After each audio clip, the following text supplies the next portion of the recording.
क्योंकि व्यक्ति की वृत्ति और प्रवृत्ति ही इंसान को देव और दानव बना देती है, राक्षस और देवता बना देती है।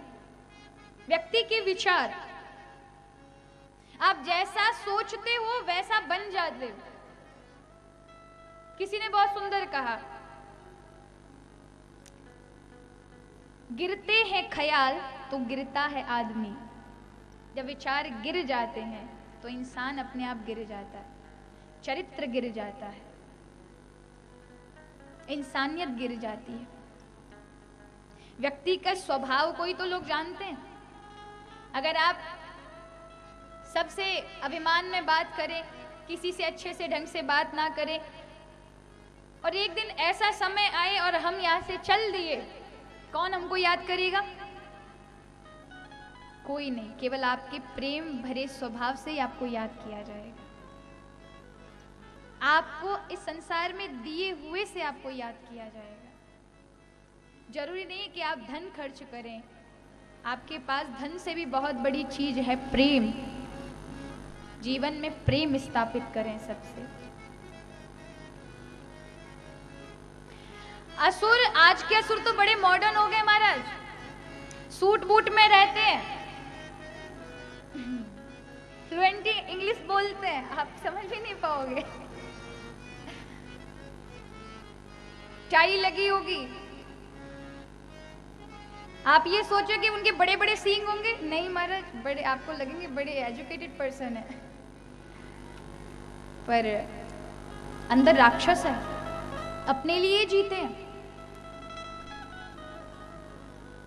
अगर देखा जाए तो रामायण और भागवत कथा में ज्यादा अंतर नहीं है।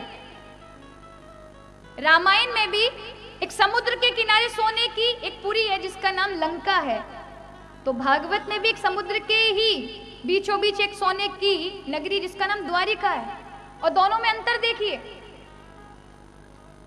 उस लंका में रहने वाले सारे जीव आधुनिक सुविधाओं का लाभ लेते हैं, लेकिन कभी किसी की मदद नहीं की, हमेशा दूसरों से हड़पना सीखा, और जब अपने पे बात आते तो अपने परिवार को भी वो कष्ट में डाल देते हैं, जोखिम में डाल देते हैं, बचाना तो दूर की बात।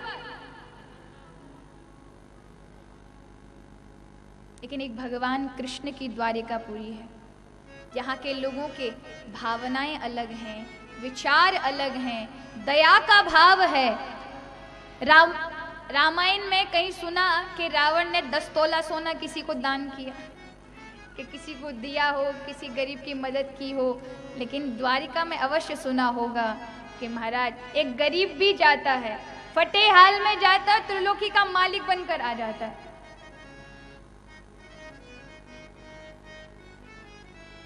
आपने किया क्या? मनुष्य तन पाकर हमने अपने विचार बनाए कैसे? ये सकारात्मक विचार से ही व्यक्ति बनता है। व्यक्ति प्रयास से नहीं बनता, याद रखिएगा।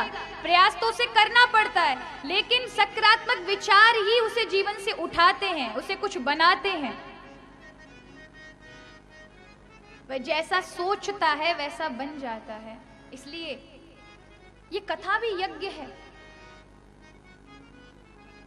इसलिए कहा कि जिनके विचार अच्छे हैं वो देव हैं, वो मनुष्य के रूप में भी देवता है, और जिनके विचार गिरे हुए हैं वो मनुष्य के रूप में भी दानव हैं, असुर हैं,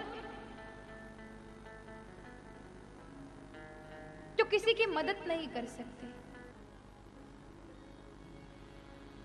एक महाराज